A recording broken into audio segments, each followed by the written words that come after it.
Here's how to use aquama in your kitchen.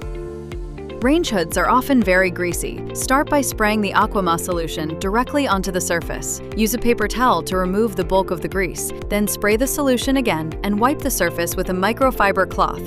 For the cooktop, use the same principle as for the range hood. First, spray the solution and clean with a paper towel.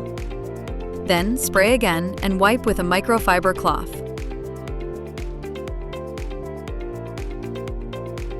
For kitchen countertops, simply spray the solution and wipe with a microfiber cloth. For cabinet fronts, refrigerator doors, and oven doors, lightly spray the microfiber cloth and thoroughly wipe all surfaces and handles.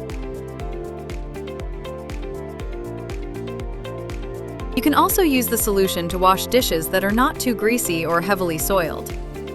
Simply spray the solution, use a sponge to remove any grime, and rinse thoroughly with water. And that's how you use the aquama solution in your kitchen. For more information, or if you have any questions, please consult the Help and Tutorials section in the Aquama app.